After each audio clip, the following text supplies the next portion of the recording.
भक्तों, जय श्री राम। आपका हमारे प्रभु दर्शन करे चैनल में हार्दिक स्वागत है। तो चलिए दोस्तों, आइए आज की वीडियो में देखते हैं क्या है खास और हम किस टॉपिक के बारे में बात कर रहे हैं। तुलसी जी की कहानी। कार्तिक के महीने में सब औरतें तुलसी मैया को सींचने जाती हैं। सब सींच कर वापस आ जाती, परंतु एक बुढ़िया आती और कहती, तुलसी माता सबकी दाता, मैं सींचू बिरवा तेरा, तू कर निस्तारा मेरा। मुझे बहू दे, पीले रंग की धोती दे, मीठे मीठे गाज दे, बैकुंठ में वास दे, चटक की चाल दे, अच्छी मौत दे, चंदन का काट दे, अच्छा राज दे, दाल भात खाने को दे और 11 का दिन दे, कृष्ण का कंधा दे। तुलसी माता यह बात सुन सुनकर सूखने लगी। तब भगवान ने पूछा, हे तुलसी, तुम सूख क्यों रही हो? तुलसी माता जी ने कहा, मेरे मन की मत पूछो। तब भगवान ने कहा, मैं ये बात नहीं पूछूंगा तो कौन पूछेगा? तब तुलसी माता जी ने कहा,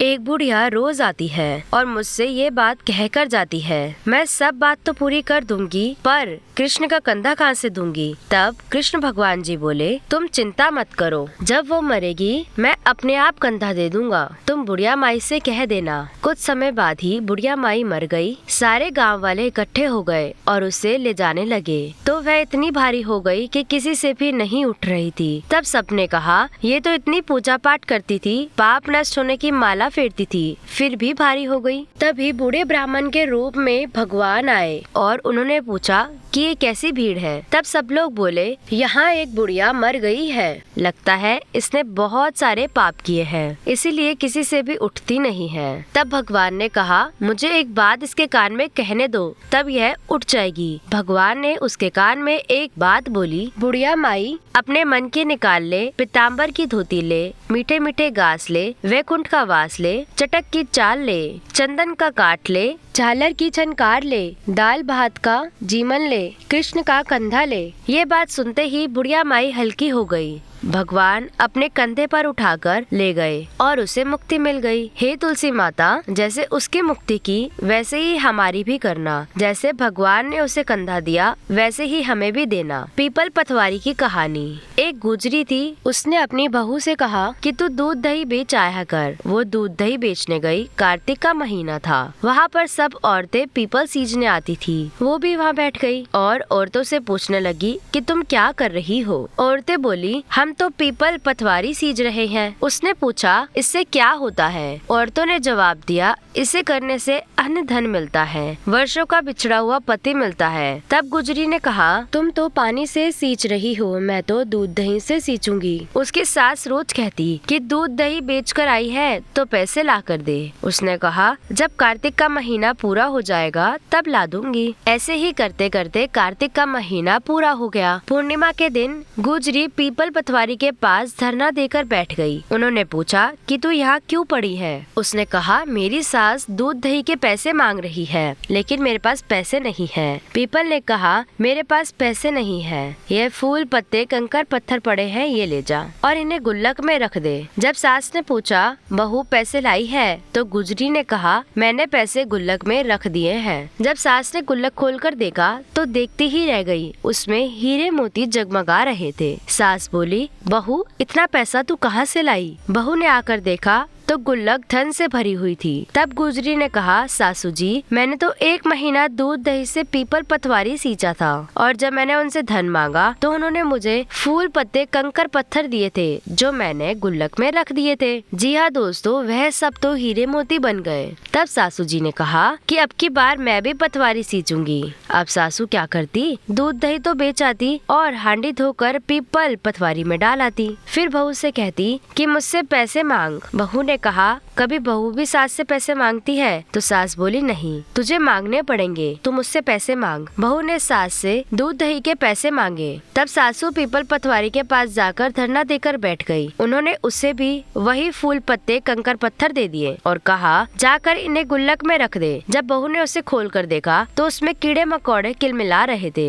बहू ने सास से कहा, ये क्या है? तब सास देखकर गुस्से से बोली, पीपल पतवारी ने तो दुहाई की, उन्हें तुझे तो धन दिया और मुझे कीड़े मकोड़े दिए। तब सब बोले कि बहू तो सच्ची भावना से सींचती थी और सासू माँ तो धन के लालच में सींचती थी। इसलिए हे पतवारी माता, जैसा बहू को दिया वैसा सबको देना, जैसे सास को दिया वैसा किसी को भी मत देना। इल्ली घुनिया की कहानी। एक इल्ली थी और एक घुन था। इल्ली ने कहा, चल घुन, हम दोनों कार्तिक नहाते हैं। अब घुन बोला, तू तो गिरी छुआरों में लगती है, तुझमें तो बहुत ही ताकत है, इसलिए तू ही नहा ले। मैं तो मोट बाजरे में लगता हूँ, मैं तो नहीं नहाऊंगा। मैं तो हरे हरे बाजरे का सिट्टा खाऊंगा और ठंडा ठंडा पानी पीऊंगा। तब इल्ली तो राजा की लड़की के पल्ले लग कर नहा लेती है और घुन नहीं नहाता। कार्तिक उतरते ही दोनों मर गए। कार्तिक नहाने के कारण बाद में इल्ली ने राजा के घर जन्म लिया और घुन ने उसी राजा के घर पर एक मेंढे का जन्म लिया। जब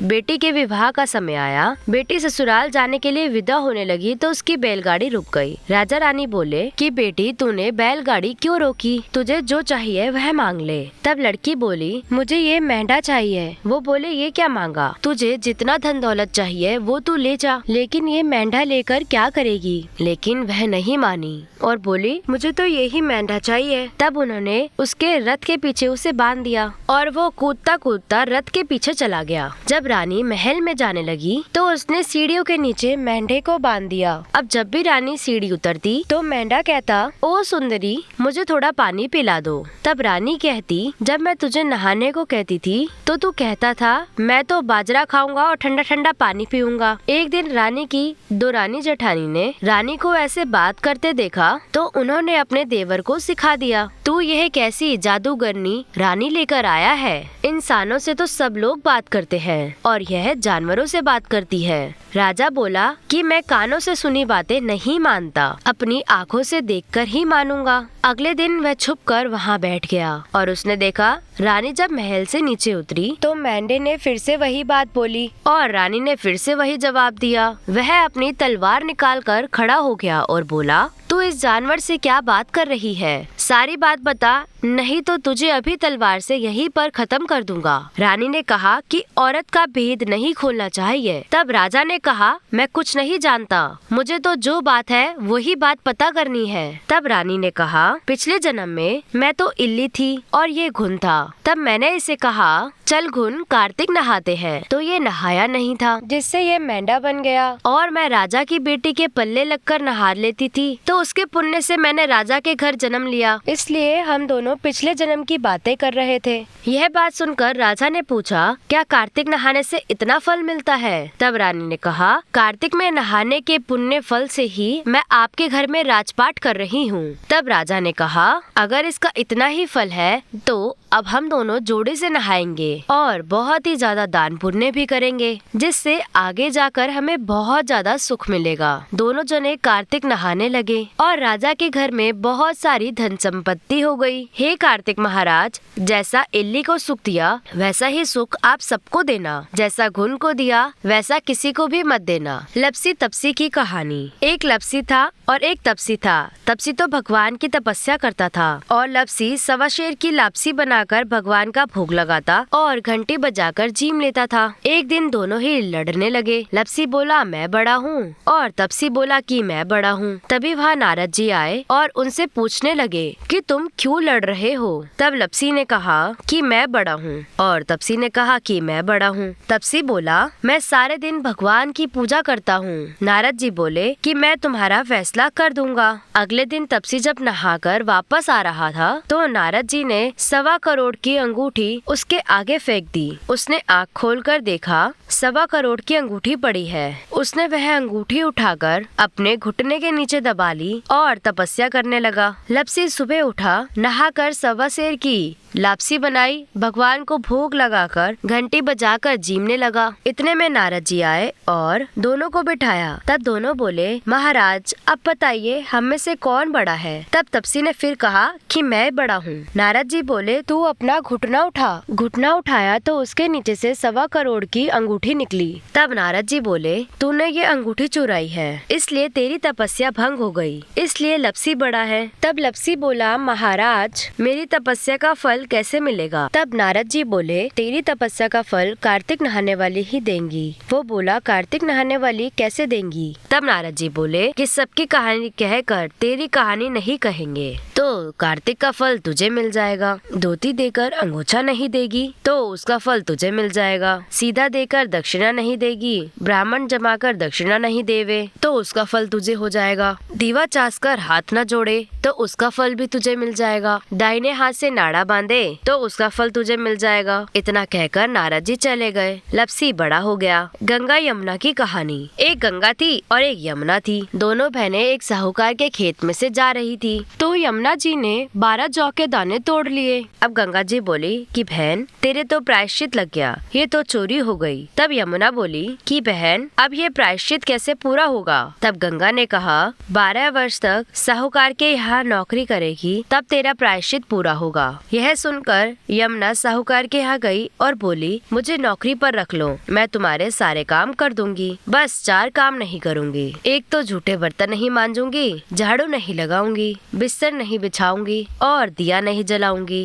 साहूकार ने उसे रख लिया। 12 वर्ष के बाद कुंभ का मेला आया। तब साहूकार और साहूकारनी कुंभ के मेले में जाने लगे। जमुना ने उन्हें एक सोने का टका दिया और कहा कि वहाँ मेरी बहन गंगा मिलेगी, यह उसे दे देना। वो हरी हरी चूड़ियाँ पहने गोरी सी बहा आगे पसार कर ले लेगी। साहूकार साहूकारनी ने वहाँ जाकर वो टका गंगा को दे दिया। गंगा ने हाथ पसार कर ले लिया और बोली, मेरी बहन जमुना से कहना कि उसके 12 वर्ष पूरे हो गए हैं, इसीलिए अब वह वापस आ जाए। जब साहूकार और साहूकारनी वापस घर आए तब जमुना मटके में पानी भर रही थी। उन्होंने जमुना से कहा, हमने तेरी बहन को सोने का टका दे दिया और उसने कहा कि अब तेरे 12 वर्ष पूरे हो गए हैं, इसलिए अब तू वापस आ जा। इतना सुनते ही जमुना जी वहाँ से सहस्त्रधारा होकर बहने लगी। तब साहूकार और साहूकारनी दोनों सर पकड़कर बैठ गए और बोले, अब ये हमारा प्रायश्चित कैसे उतरेगा? जमुना माता ने इतने दिन हमारे घर काम किया, अब ये पाप कैसे उतारेंगे? जब जमुना जी गंगा माता के पास गई तो उन्होंने जमुना जी से पूछा कि तू साहूकार और साहूकारनी जी को धीरज बंधा कर आई है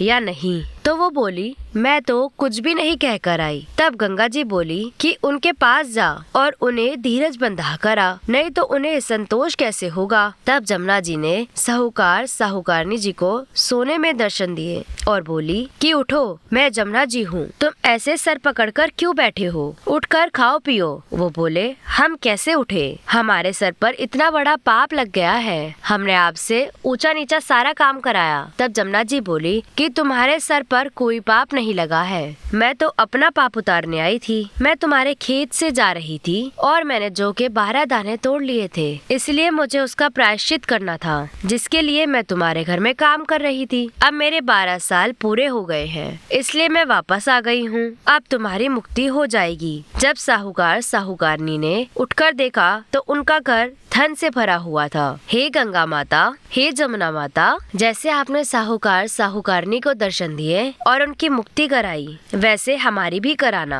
और सारे परिवार की कराना। नगर बसेरे की कहानी, इसे जाटके भाटके की कहानी के नाम से भी जाना जाता है। एक जाटका था और एक भाटका था। जाटका अपने ससुराल जा रहा था और भाटका अपनी बहन के। रास्ते में दोनों कुएं पर बैठ गए। जाटका बोला, आ भाई, हम यहाँ नगर बसेरा करें। तब भाटका बोला, मैं तो अपनी बहन को लेने जा रहा हूँ, तू ही कर नगर बसेरा। तब जाटके ने तो नगर बसेरा कर लिया और अपने ससुराल चला गया। उसके ससुराल में सबने उसका बहुत लाड प्यार किया। भाटका अपनी बहन के घर गया और जाते ही उसकी बहन के घर में आग लग गई। आग बुझाते बुझाते, राख उठाते उठाते उसकी टाट गंजी हो गई। शाम को फिर दोनों कुएं के पास मिले। तब जाटके ने पूछा कि बहन की कैसी खबर है? तो भाटका बोला, अरे भाई, मेरे जाते ही बहन के घर में आग लग गई, अभी तक कुछ खाने को भी नहीं मिला। तब जाटका बोला कि मैंने तो तुझे पहले ही कहा था कि नगर बसेरा कर ले, लेकिन तू नहीं माना। तब भाटका बोला, भाई, तेरे नगर बसेरे में इतने गुण है तो चल अब कर लेते हैं। दोनों ने हाथ में घंटी और चावल के दाने लेकर नगर बसेरा कर लिया। फिर भाटका अपनी बहन के गया तो खूब उसका आदर हुआ। जाटका अपनी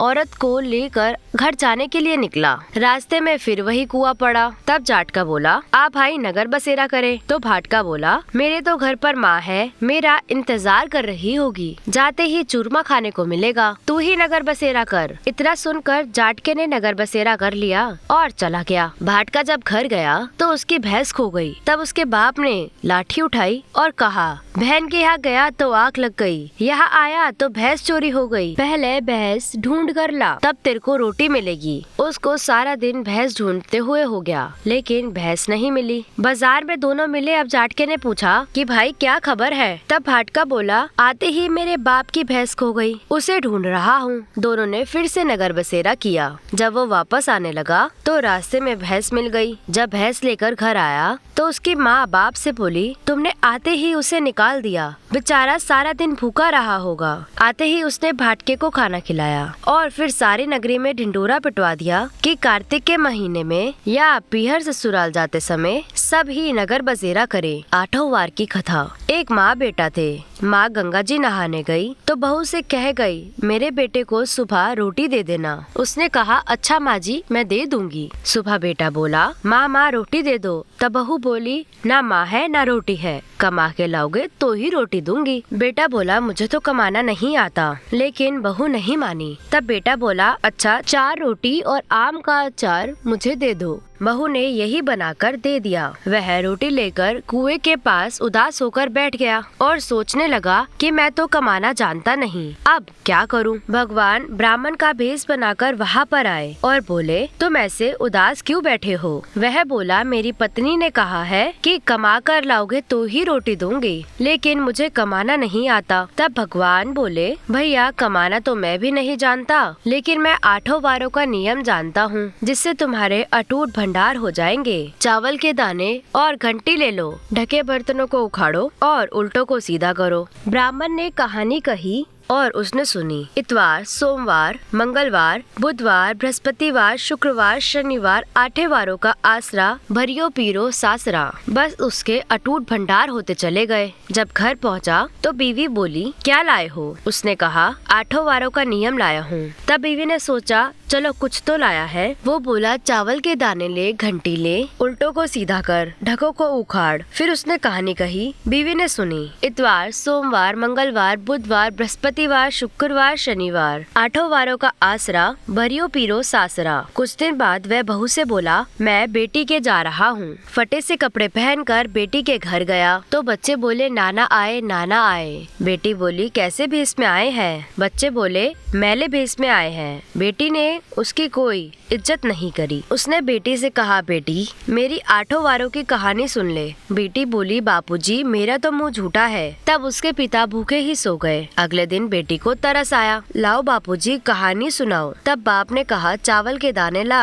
घंटी ला, ढकों को उखाड़ो और उल्टों को सीधा कर। तब पिता ने कहानी कही। बेटी ने सुनी। इतवार, सोमवार, मंगलवार, बुधवार, बृहस्पतिवार, शुक्रवार, शनिवार, 8 वारों का आसरा, भरियो पीरो सासरा। बस फिर क्या था? बेटी के भी अटूट भंडार होते चले गए। बेटी भर भर के टोकरे बांटने लगी। तब पड़ोसन बोली, तुम तो कह रही थी मेरा बापू कुछ भी नहीं लाया, फिर ये टोकरे भर भर के कैसे बांट रही हो? तब वह बोली, मेरे बापू तो खाली हाथ ही आए थे। ये तो 8 वारों की कहानी का फल है। तब पड़ोसन बोली कि अपने बापू से ऐसी कहानी हमें भी सुनवा दो। उसने बाप से कहा तो वह बोला, आज तो मेरा मुँह झूठा है, कल सुना दूंगा। अगले दिन उसके बाप ने पड़ोसन को भी 8 वारों की कहानी सुनाई। उसके भी खूब अटूट भंडार हो गए। जैसे उस ब्राह्मण के 8 वारों की कहानी से सबके अटूट भंडार हुए, ऐसे ही सबके हों। कहते सुनते हुंकारा भरते, आपके सारे परिवार के भी ऐसे ही अटूट भंडार भरे और हमारे भी भरे रहे। नित्य नियम की कहानी। एक छोटी सी लड़की नित्य नियम की पूजा करती थी। एक दिन उसकी भाभी बोली, काम की ना धाम की, सारे दिन बस नित्य नियम करती रहती है। तब लड़की एक टांग पर खड़ी होकर बोली, हे नित्यनियम बाबा, अगर मैं सच्चे मन से तुम्हारा ध्यान करती हूँ, तुम सोने की मूर्ति बनकर आले में विराजमान हो जाओ। भगवान का सिंहासन डोल गया। छोटी सी लड़की तप कर रही है। नित्यनियम बाबा सोने की मूर्ति बनकर आले में विराजमान हो गए। जब लड़की ने आंखें खोली तो देखा सोने की मूर्ति बनकर आले में रखी है। उसने आवाज लगाकर कहा, भाभी देख लो, माँ देख लो, यही है मेरे नित्य नियम के बाबा।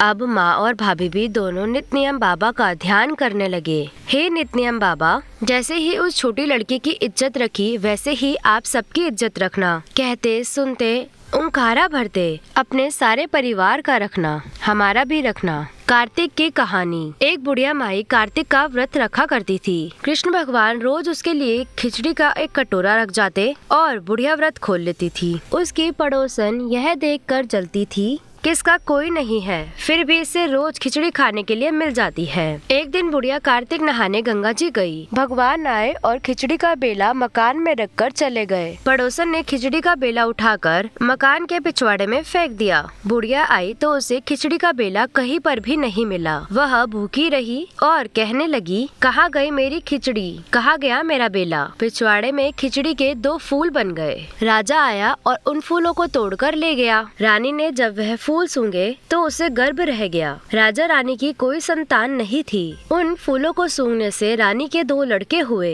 धीरे धीरे लड़के बड़े होने लगे, पर वह दोनों किसी से बोलते नहीं थे। जब वह दोनों शिकार खेलने जाते तो उन्हें रास्ते में बुढ़िया मिलती। बुढ़िया कहती, कहाँ गई मेरी खिचड़ी, कहाँ गया मेरा बेला। तब उन लड़कों ने जवाब दिया, हमें तेरी खिचड़ी, हमें तेरा बेला। जब भी लड़के शिकार खेलने जाते बुढ़िया यह कहती तो लड़के वही जवाब देते। जब राजा को यह बात पता चली तो उसने बुढ़िया को बुलाया और कहा, यह दोनों लड़के हमसे तो बोलते नहीं, तुझसे कैसे बोलते हैं। बुढ़िया ने कहा, मुझे इस बात का नहीं पता, लेकिन मैं कार्तिक का व्रत करती थी। कृष्ण भगवान जी मुझे रोज खिचड़ी देकर जाते थे। एक दिन मुझे खिचड़ी नहीं मिली। जब मैं कहने लगी कि कहाँ गई मेरी खिचड़ी, कहाँ गया मेरा बेला, तब लड़के बोले कि तुम्हारी पड़ोसन ने खिचड़ी फेंक दी थी तो उसके 2 फूल बन गए। फूल राजा तोड़कर ले गया, उससे हम लड़के हो गए। हमें तो भगवान ने इस बुढ़िया के लिए ही भेजा है। तब राजा ने उस बुढ़िया को अपने महल में ही रख लिया। हे कार्तिकेय दामोदर, जैसे आपने उस बुढ़िया को दिया वैसे ही सबको देना। कहते सुनते ओंकारा भरते अपने पूरे परिवार को देना, हमें भी देना। तारा भोजन की कथा। एक राजा की लड़की तारा भोजन करती थी। उसने अपने पिताजी से कहा, पिताजी मुझे 9 लाख तारे बनवा दो, मैं दान करूंगी। राजा ने सुनार को बुलाया और बोला, मेरी बेटी तारा भोजन करती है, तुम 9 लाख सोने के तारे बना दो। यह बात सुनकर सुनार सूखने लगा। तब उसकी पत्नी ने पूछा, तुम इतने उदास क्यों हो? उसने कहा, राजा ने 9 लाख तारे बनाने के लिए कहा है, लेकिन मैं कैसे बनाऊं? मुझे तारे बनाने नहीं आते। राजा अगर नाराज हो गया तो मुझे कोलू में पिलवा देगा। तब सुनिहारी ने कहा, इसमें परेशान होने की क्या बात है, गोल सा पतरा काट के उसकी कलियां काट देना, राजा ले जाएगा। सुनार ने ऐसा ही किया। राजा तारे ले गया। राजा की लड़की ने 9 लाख तारे और बहुत सा दान दिया। भगवान का सिंहासन डोलने लगा। उन्होंने कहा, कौन इतना नियम व्रत कर रहा है? 3 कूट देखा तो कोई भी नहीं था। चौथे कूट देखा तो राजा की लड़की तारा भोजन कर रही है। भगवान ने कहा, उसे ले आओ, उसने व्रत किए हैं। भगवान के दूतों ने कहा, तुम्हें भगवान ने बुलाया है। उसने कहा, मैं ऐसे नहीं जाऊंगी। मैं तो सारी प्रजा को, उस सुनहार को जिसने मेरे लिए तारे बनाए, जिसने कहानी सुनी, सबको लेकर जाऊंगी। तब दूत बड़ा विमान लेकर आए और बोले, चलो। वो बोली, हाँ अब मैं चलूंगी। जब सब विमान में बैठकर जाने लगे तो रास्ते में उसे अभिमान हो गया, मैं तारा भोजन व्रत नहीं करती तो सबको स्वर्ग कैसे मिलता। यह देखकर दूत ने उसे विमान से नीचे उतार दिया कि तुम्हें अभिमान हो गया है, इसलिए तुम स्वर्ग नहीं जा सकती। दूत जब भगवान के पास पहुँचे, भगवान ने कहा, इन सब में तारा भोजन करने वाली कौन सी है? वह बोले, प्रभु उसने अभिमान किया, इसलिए हम उसे रास्ते में ही छोड़ आए। भगवान बोले, नहीं नहीं, उसे लेकर आओ। लड़की ने 7 बार क्षमा मांग ली है। हे भगवान, जैसे राजा की लड़की को स्वर्ग दिया वैसे ही सबको देना। कहते सुनते ओंकारा भरते अपने सारे परिवार को देना, हमें भी देना। धर्मराज की कहानी। एक बुढ़िया माई थी। वह व्रत नियम बहुत ही ज्यादा करती थी। एक दिन भगवान के घर से यमदूत उसे लेने आए। बुढ़िया माई यमदूत के साथ चल पड़ी। आगे गहरी नदी बह रही थी। बुढ़िया माई डूबने लगी। तब यमराज ने पूछा, माई गाय दान की हुई है क्या? तब बुढ़िया माई ने मन ही मन गाय माँ का ध्यान किया तो गाय माता वहाँ पर हाजिर हो गई। गाय की पूंछ पकड़कर बुढ़िया माई नदी पार हो गई। थोड़ा आगे गए तो काले कुत्ते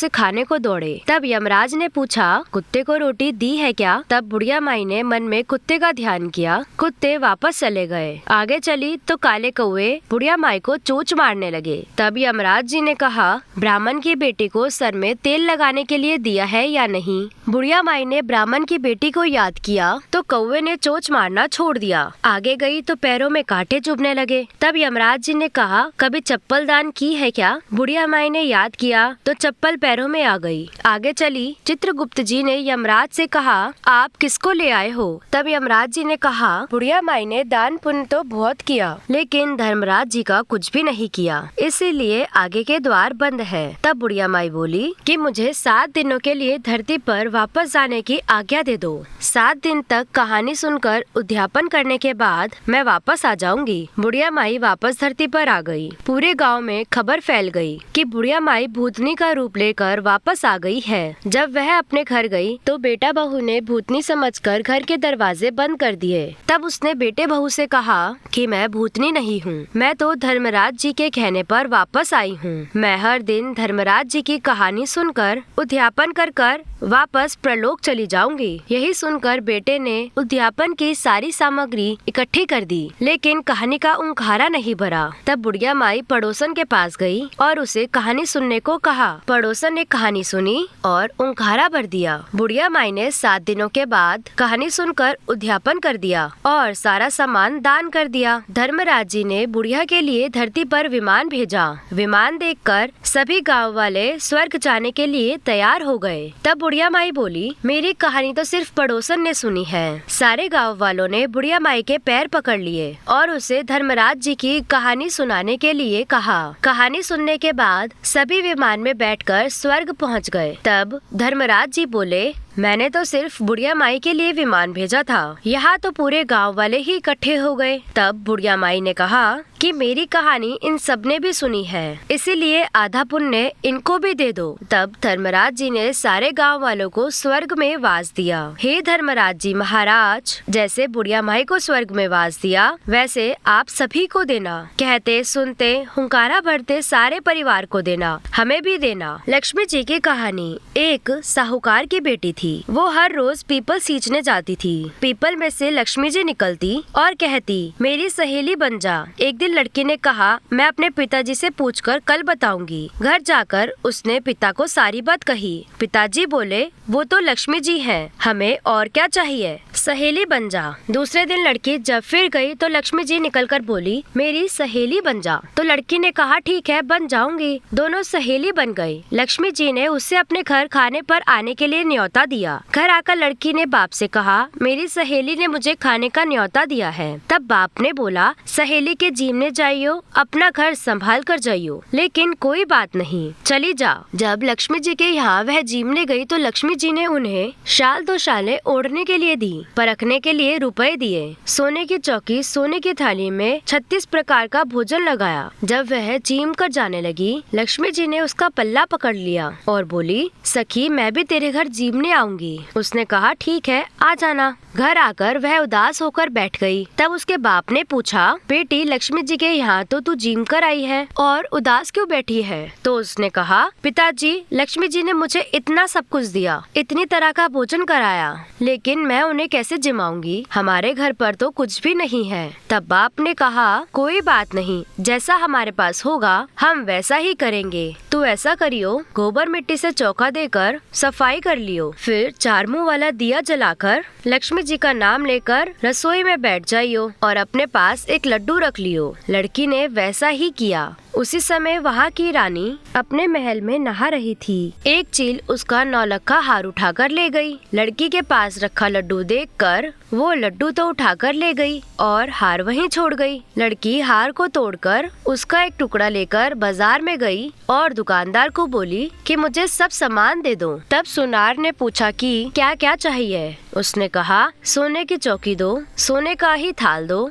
शोल दो, शाले दो, मोहर दो और 36 प्रकार का भोजन बन जाए इतनी सामग्री दो। दुकानदार ने उसे यह सारी चीजें दे दी। घर आकर उसने बहुत सी तैयारी की, कई कई प्रकार का भोजन बनाया। फिर गणेश जी से कहा कि लक्ष्मी जी को बुलाओ। तब आगे आगे गणेश जी और पीछे पीछे लक्ष्मी जी आई। उसने चौकी रख दी और कहा, सखी चौकी पर बैठो। तब लक्ष्मी जी ने कहा, चौकी पर तो राजा रानी के यहाँ पर भी नहीं बैठी, किसी के यहाँ भी नहीं बैठी। तब सहेली ने कहा, मेरे यहाँ तो आपको बैठना पड़ेगा। मेरे माँ बाप, भाई भतीजे, मेरे पोते बहुए क्या जानेंगे, मेरे अड़ोसी पड़ोसी क्या जानेंगे कि मैं लक्ष्मी जी की सहेली बनी थी। 28 पीढ़ियों तक यही रहना पड़ेगा। तब लक्ष्मी जी उसकी चौकी पर बैठ गई। तब उसने उनकी बहुत खातिरदारी करी। जैसे लक्ष्मी जी ने उसे जिमाया था वैसे ही उसने भी जिमाया। तब लक्ष्मी जी उस पर खुश हो गई। तब उसके घर में अन्न धन का भंडार हो गया। तब साहूकार की बेटी ने कहा कि मैं बाहर जाकर आती हूँ, जब तक मैं आऊँ नहीं तब तक तुम यही रहना।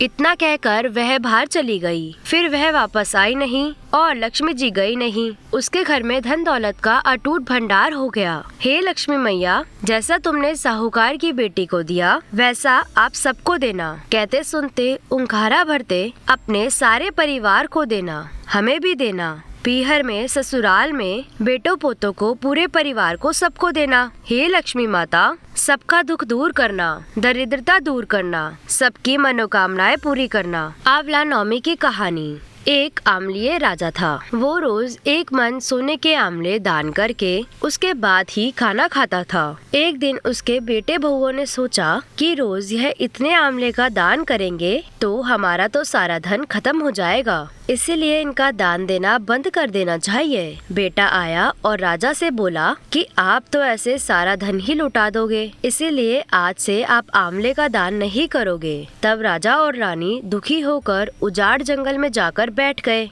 वह आमलों का दान नहीं कर सके, इसलिए उन्होंने कुछ भी खाया पिया नहीं था। तब भगवान जी ने सोचा, अगर मैंने इनका सत्य नहीं रखा तो दुनिया में मुझे कोई भी नहीं मानेगा। भगवान ने सपने में उसे दर्शन दिए और कहा कि तुम उठो, तुम्हारी पहले जैसी रसोई हो गई है और आमले का पेड़ भी लगा है, तुम दान करो और जीवन जियो। जब राजा रानी ने उठकर देखा तो उनका पहले जैसे ही राजपाट हो गया था और सोने के आमले पेड़ पर लगे हुए थे। तब से राजा रानी रोज 1.25 मन आमले का दान करने लगे। उधर बेटे बहू के घर में अन्नदाता का वैर पड़ गया। आसपास के लोगों ने कहा कि जंगल में एक आमलिया राजा है, तुम वहाँ चले जाओ तो तुम्हारा दुख दूर हो जाएगा। यह दोनों वहाँ पर पहुँच गए। तब रानी अपने बेटे और बहू को देखकर पहचान गई और अपने पति से बोली कि इन लोगों से काम तो कम कराएंगे, मजदूरी ज्यादा देंगे। एक दिन रानी ने अपनी बहू को बुलाकर बोला कि मेरा सर धोकर मुझे नहला दो। बहू जब सिर धोने लगी, उसकी आंखों से आंसू निकलकर रानी की पीठ पर गिर पड़ा। तब रानी बोली, तूने मेरी पीठ पर आंसू क्यों गिराया है, मुझे बता। तब बहू बोली, मेरी सास की पीठ पर भी एक ऐसा ही मस्सा था, हमने उन्हें घर से निकाल दिया था। वह 1 मन आमले का दान करते थे, लेकिन हमने उन्हें ऐसा नहीं करने दिया। उसी बात की भगवान ने हमें सजा दी है। तब सासू बोली कि हम ही तुम्हारे सास ससुर हैं, तुमने तो हमें निकाल दिया था, लेकिन हमारा सत्य तो भगवान ने रखा है। हे भगवान, जैसा राजा रानी का सत्य रखा वैसा ही आप सबका रखना। कहते सुनते उंघारा भरते अपने सारे परिवार का सत्य रखना, हमारा भी रखना।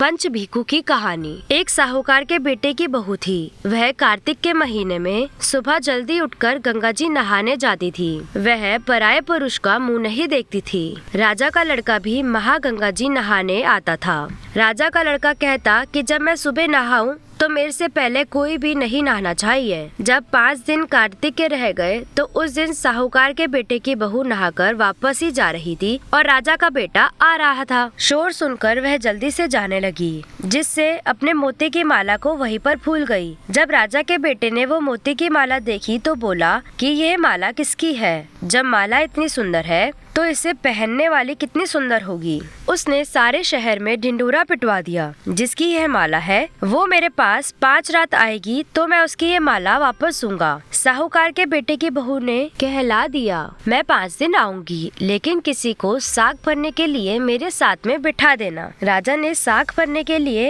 एक तोते को वहाँ पर पिंजरे में टांग दिया। जब सुबह साहूकार की बहू आई और उसने पहली पैड़ी पर पैर रखा तो वह मन ही मन बोली, हे कार्तिकेय ठाकुर राय दामोदर, यदि मैं सतकी हूँ तो मेरा सत रखना। उस पापी को नींद आ जाए ऐसी कृपा करना। बस राजा को नींद आ गई और वह नहा धोकर जाने लगी तो तोते से बोली कि मैं तेरे गले में हार डालूंगी, तू मेरे साग भरियो भाई। तब तोता बोला, कोई भाई भी साग भरा करता है। तब वह बोली, अच्छा मैं तेरे पैर में नेवर डालूंगी, तू मेरी साग भरियो मेरे देवर। तब तोते ने कहा, ठीक है भाभी, मैं आपकी साग भरूंगा। इतना कहकर वह वहाँ से चली गई। जब राजा उठा तो उसने तोते से पूछा कि क्या वह आई थी। तोते ने कहा, हाँ आई थी। तब राजा ने पूछा, कैसी थी। तोता बोला कि अप्सरा जैसी थी, बिजली जैसा उसका रूप था और गुलाब जैसा उसका रंग था। अब राजकुमार ने कहा, आज मैं अपनी उंगली काटकर लेट जाऊंगा, फिर मुझे नींद नहीं आएगी। दूसरे दिन वह उंगली चीरकर लेट गया।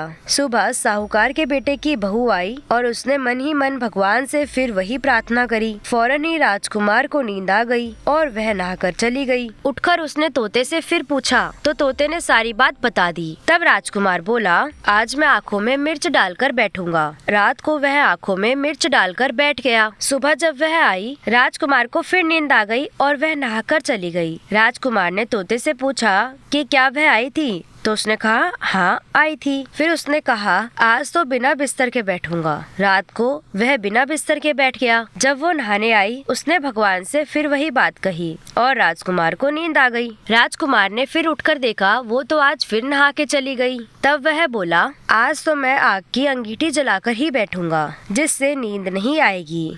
वह रात को अंगीठी जलाकर बैठ गया। साहूकार की बहू आई और उसने भगवान से प्रार्थना करी, हे कार्तिकेय राय दामोदर, आपने 4 रात तो निकाल दी, आज की रात और निकाल दो। भगवान ने उसका सत्य रख लिया और राजा के लड़के को नींद आ गई। जब वह नहाकर जाने लगी, उसने तोते से कहा कि उस पापी हत्यारे से कह दियो कि तेरी 5 रात पूरी हो गई है, इसलिए मेरी मोतियों की माला मेरे घर भिजवा दे। राजा के लड़के ने उठकर तोते से पूछा कि क्या वह आई थी। तो तोते ने कहा, हाँ वो आई थी, उसने अपनी माला वापस मंगवाई है। तब राजकुमार ने सोचा कि वह तो सचमुच बहुत सतवंती थी। भगवान ने उसका सत रख लिया। थोड़े दिन बाद राजकुमार के पूरे शरीर पर कोढ़ निकल आया और वह तड़पने लगा। राजा ने ब्राह्मण को बुलाकर पूछा कि मेरे बेटे का शरीर क्यों जल रहा है। तब ब्राह्मण ने कहा कि इसने पतिव्रता स्त्री पर नजर डाली है, इसीलिए इसे यह रोग हुआ है। तब राजा ने पूछा कि अब ये ठीक कैसे होगा। ब्राह्मण ने कहा, उस साहूकार की बहू को अपनी धर्म की बहन बनाए और उसके नहाए हुए पानी से ही नहाए तो इसका कोढ़ ठीक हो जाएगा। राजा उसकी माला लेकर घर गया और साहूकार से बोला कि ये माला आपकी बहू की है, इसे वापस ले लो और उसके नहाए हुए जल से मेरे बेटे को नहला दो। तब साहूकार ने कहा कि वो तो किसी पराये पुरुष का मुंह भी नहीं देखती, इस नाली के नीचे उस राजकुमार को बिठा दो, जब वो नहाएगी तो उसके ऊपर पानी गिर जाएगा। राजकुमार नाली के नीचे बैठ गया और जब वो उसके नहाए हुए पानी से नहाया तो उसकी काया फिर से चंदन जैसी हो गई। जैसा अपने साहूकार की बहू का सत रखा, वैसे ही सबका रखना। कहते सुनते उंघारा भरते हुए अपने सारे परिवार का रखना और हमारा भी रखना। आज की वीडियो में बस इतना ही। लौटेंगे एक नए वीडियो के साथ। जी हाँ दोस्तों, मेरे चैनल को ज्यादा से ज्यादा सब्सक्राइब करें और बेल आइकन को जरूर दबाएं ताकि हमारी आने वाली हर एक वीडियो की अपडेट आप तक पहुंच सके।